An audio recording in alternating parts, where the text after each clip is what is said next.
Study करने वाले। ठीक है, तो ये लिखा हुआ है scattering, scattering of light. Scattering of light मतलब होता है लाइट का बिखरना, लाइट का अलग अलग डायरेक्शन में बिखरना। अब लाइट बिखरेगी कैसे? तो भाई लाइट बिखरेगी कैसे? लाइट जो आपके पास आ रही है हाल फिलहाल में, तो जो लाइट आपके पास आ रही है, जिस लाइट की अपन बात कर रहे हैं, वो है सनलाइट। ठीक है, सनलाइट आ रही है हमारे पास, जैसे ये सनलाइट आई, ये सनलाइट आ गई भाई। अब ये सनलाइट जो होती है वो होती है व्हाइट लाइट। सनलाइट जो होती है वो क्या होती है? व्हाइट लाइट होती है। अब व्हाइट लाइट आप बहुत अच्छे से जानते हो, व्हाइट लाइट में तो विबग्योर है, जो व्हाइट लाइट है वो तो विबग्योर है। यानी कि ये विबग्योर जब मिलेंगे तो इन सबको मिलाने से जो जिस कलर की लाइट बनती है वो है व्हाइट कलर की। ठीक है, बड़ा ध्यान से सुनना जो मैं बातें बता रहा हूँ आपको, कि सन से जो लाइट आ रही है उसको बोलते हैं सनलाइट, और जो सनलाइट होती है वो होती है व्हाइट कलर की, यानी कि व्हाइट लाइट। और व्हाइट लाइट जो होती है वो कॉम्बिनेशन होता है 7 कलर्स का, यानी इसके अंदर 7 कलर्स हैं। और 7 कलर्स में मैंने आपको बता रखा है कि वॉयलेट से रेड की तरफ आप जाओगे तो वेवलेंथ क्या होती है? इंक्रीज होती है। वेवलेंथ क्या होती है? इंक्रीज होती है। तो अब जो स्कैटरिंग होगी, तो स्कैटरिंग होगा कैसे? चीजें बिखरती कैसे? कांच की कोई चीज है वो गिरा दो, फर्श पे गिरेगी, फर्श से टकराएगी, बिखर जाएगी। तो ऐसे ही ये जो लाइट रे है, ये लाइट रे भी किसी ना किसी से तो टकराएगी जाके। भाई लाइट रे जो है वो किसी ना किसी से तो टकराएगी, तभी बिखरेगी। तो लाइट रे किससे टकराएगी? पार्टिकल्स से। कौन से पार्टिकल? जो एटमॉस्फेयर में पार्टिकल्स है। तो एटमॉस्फेरिक जो पार्टिकल्स है उनसे जब लाइट रे जाके टकराती है तो अलग अलग डायरेक्शंस में क्या होती है? स्केटर्ड हो जाती है, जिसको बोला जाता है स्केटरिंग ऑफ लाइट। पर यहाँ पर एक थोड़ा सा कॉन्सेप्ट है, वो कॉन्सेप्ट ये है कि भाई स्केटरिंग किस किस की होगी, किस किस कलर की स्केटरिंग होगी, क्योंकि व्हाइट लाइट में तो 7 कलर्स है। तो 7 कलर्स में से कौन कौन से तो ऐसे कलर है जिनकी स्केटरिंग हो जाएगी, और कौन कौन से ऐसे कलर्स है जो एब्जॉर्ब हो जाएंगे। ठीक है, तो अब यहाँ पर पॉइंट आ जाता है साइज ऑफ पार्टिकल का। क्या बात आ जाती है? Size of particle. ठीक है, तो अगर साइज ऑफ पार्टिकल जो है वो ज्यादा है वेवलेंथ से, वेवलेंथ लैम्डा। अब किसकी वेवलेंथ? इन कलर्स की वेवलेंथ। ये जितने कलर्स हैं इनकी वेवलेंथ जो है, सबकी वेवलेंथ अलग अलग है। ठीक है, तो अगर साइज ऑफ पार्टिकल जो है वो ज्यादा है वेवलेंथ से, तो वेवलेंथ इनकी, इन कलर्स की वेवलेंथ की बात कर रहा हूं मैं। तो वेवलेंथ अगर ज्यादा है, सॉरी वेवलेंथ अगर कम है और साइज ऑफ पार्टिकल ज्यादा है, तो यहाँ पर क्या हो जाएगी? स्कैटरिंग। क्या हो जाएगी? स्कैटरिंग हो जाएगी। ठीक है, और अगर साइज ऑफ पार्टिकल जो है आपका, साइज ऑफ पार्टिकल वो लेस देन है लेमडा से, सो क्या होगा? There will be no scattering. बस आप ये थोड़ा सा लॉजिक ये ध्यान रखो आप, there will be no scattering. ठीक है, समझ में आ रहा है? बात समझ में आ रही है? जितनी मैंने अभी बताई है ये बोलो आप यस और नो करो, इस पे आई बात समझ में? क्या? ठीक है, अब मैं आपसे एक क्वेश्चन करता हूँ। क्वेश्चन ये है कि जो व्हाइट लाइट है, या मैं कह सकता हूँ कि जो विजिबल रेज है,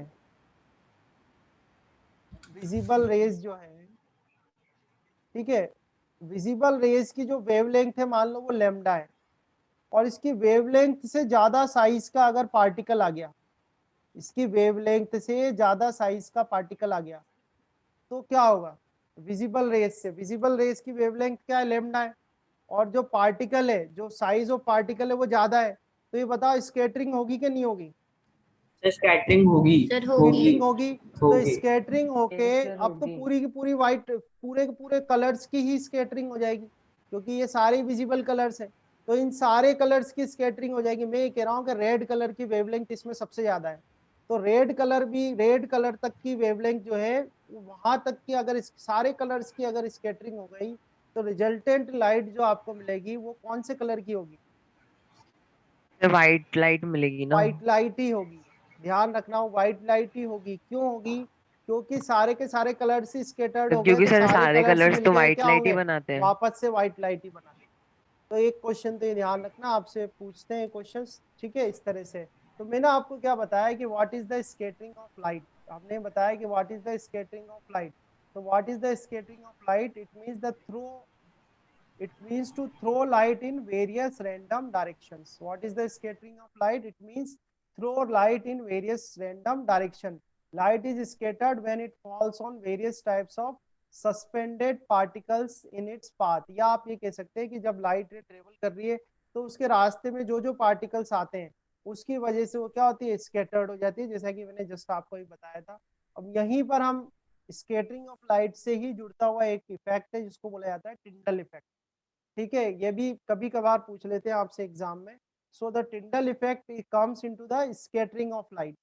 ठीक है, तो होता क्या है कि when a beam of sunlight enters a dusty room through a window, आपने देखा होगा, then its path becomes visible to अस।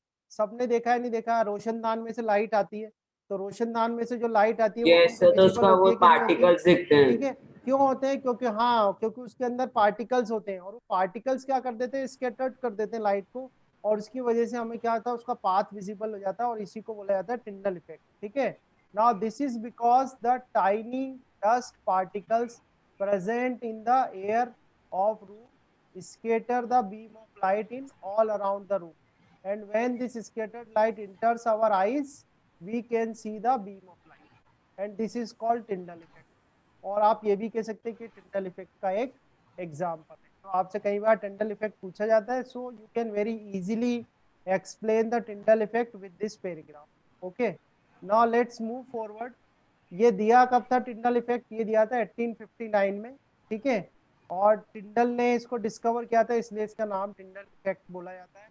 और जो इम्पोर्टेंट बात इन्होंने बताई थी वो ये बताई थी कि विबग्योर में से जो सबसे ज्यादा जो रिस्पॉन्सिव कलर है स्कैटरिंग के लिए, ध्यान रखना, टिंडल ने रेड बताया था कलर। कि जो सबसे ज्यादा रिस्पॉन्सिव कलर है जो कि स्कैटर्ड होगा, कौन सा अब ये भी बहुत अच्छी सी बात है कि कौन सा कलर स्कैटर्ड होगा ज्यादा, जिसकी वेवलेंथ कम है, जिसकी वेवलेंथ ज्यादा है?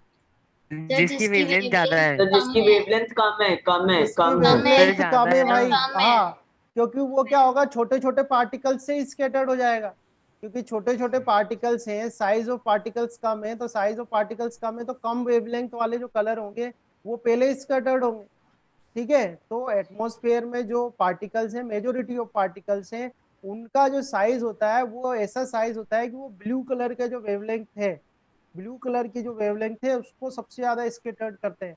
तो आपको अब यहाँ से एक और इम्पोर्टेंट बात मिली है जो कि टिंडल ने बताया था, वो ये बताया था कि जो ब्लू सर कलर होता है पर वो फिर तो मोस्ट वायलेट कलर की रिस्पॉन्सिव सबसे कम होता है होना चाहिए ना। स्कैटरिंग के लिए। ठीक है, तो ब्लू कलर क्या होगा, सबसे ज्यादा आपका स्कैटर्ड होगा। ठीक है, जो कि टिंडल इफेक्ट में इसने एक्सप्लेन किया है। ठीक है, आगे देखें, देखो आप है क्या, in 1859 in an attempt to explain the blue colour of the sky, कि स्काई का ब्लू कलर क्यों होता है।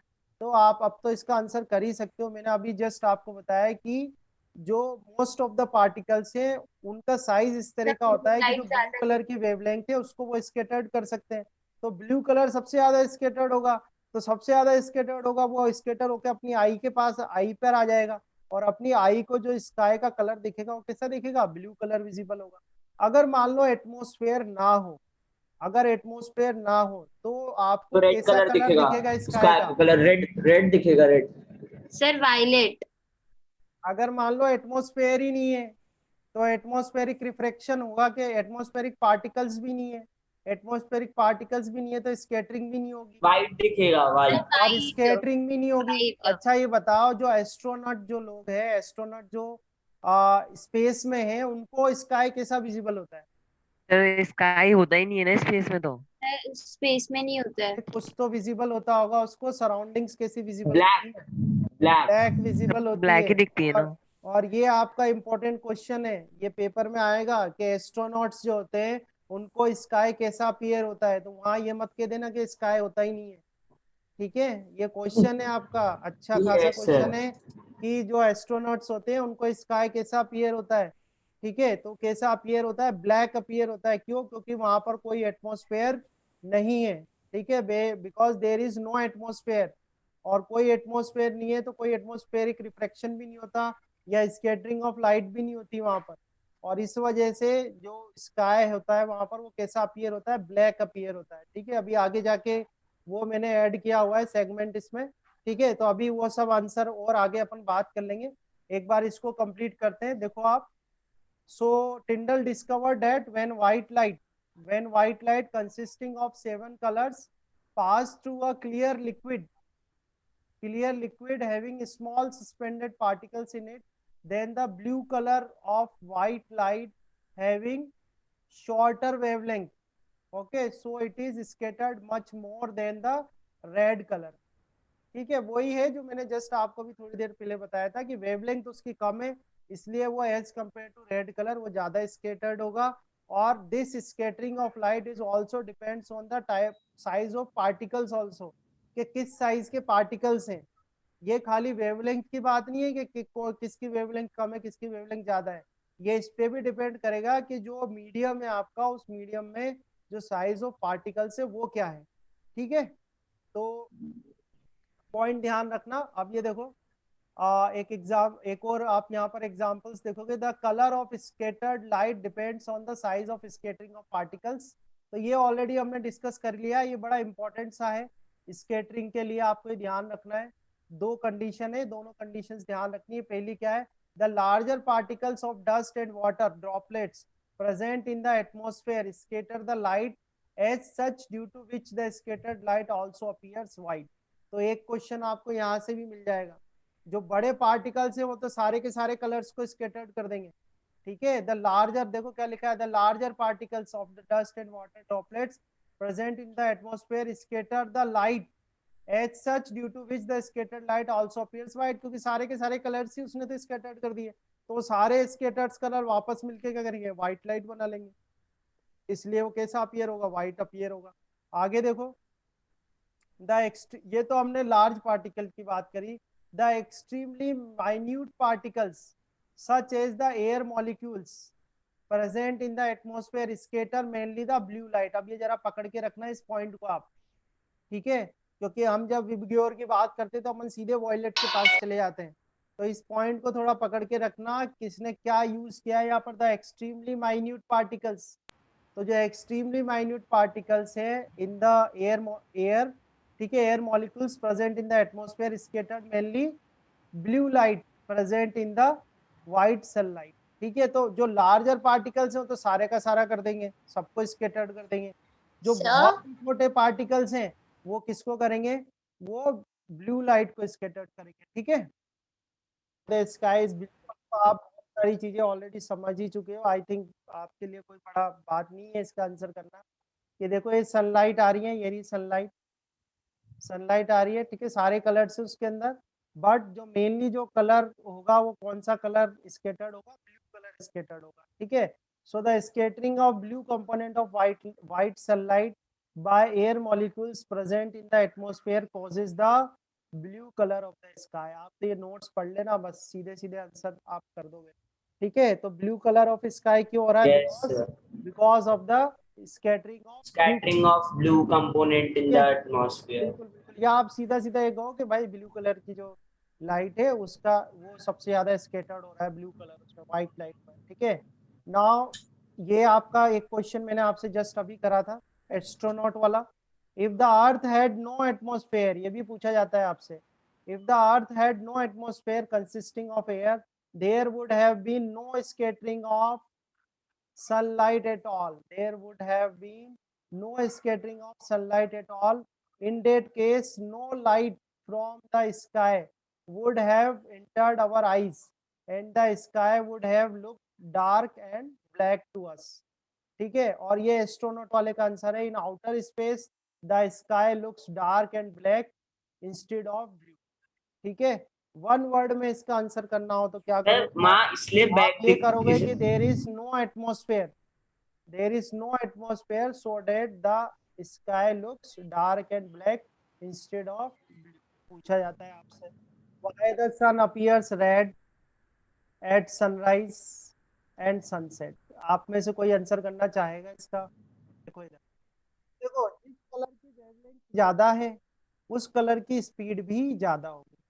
तो एक्चुअली होता है क्या है, सनसेट और सनराइज की बात अपन कर रहे हैं. सनसेट एंड सनराइज के केस में जो डिस्टेंस ट्रेवल करनी होती है लाइट रे को वो ज्यादा होती है as compare to this noon condition. ठीक है, so in this case the distance is much more larger. ना distance is much more larger, तो ब्लू कलर क्या होता है, हर बार स्कैटर्ड होता जाता है, तो ब्लू कलर की स्कैटरिंग होती जाएगी. तो ब्लू कलर तो रीच नहीं कर पाता अपनी आई तक, पर जो रेड कलर है, क्योंकि रेड कलर की वेवलेंथ ज्यादा है, उसकी स्पीड ज्यादा है, तो रेड कलर क्या करता है, हमारी आई तक पहले पहुंच जाता है. The red colour will reach our eyes first because its speed is high, because its wavelength is high, so that at the time of sunrise and at the time of sunset we see that there is a color of red. The sun appears red at the sunrise and sunset. एक तो ये answer बन गया. एक answer ये है कि जब ये वाली कंडीशन है, नून वाली कंडीशन है, तो ये पूछ रहे हैं कि भाई व्हाइट क्यों अपीयर होता है. When sun is overhead at as at noon, then the light coming from the sun has to travel.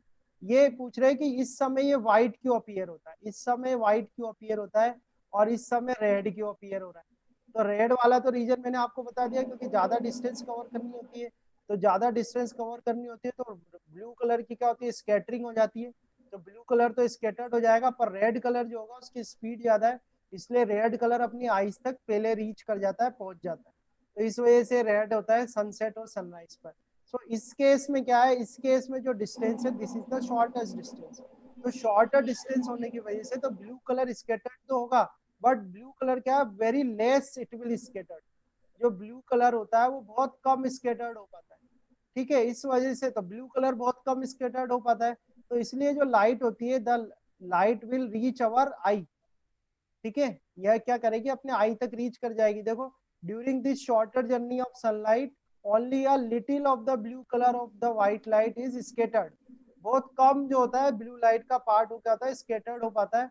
Since the light coming from the overhead, the sun has almost all its components colors in the right proportion. तो क्या होगा, जो light रे आ रही है सन से, क्योंकि distance बहुत कम है और ब्लू ब्लू कलर भी बहुत कम स्कैटर्ड हुआ है, तो उसके पास ऑलमोस्ट अपने पूरे के पूरे 7 कलर्स होते हैं.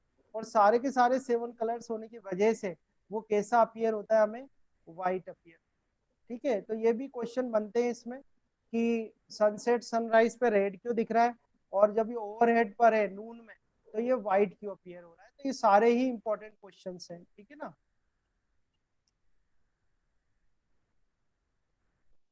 Yes, sir.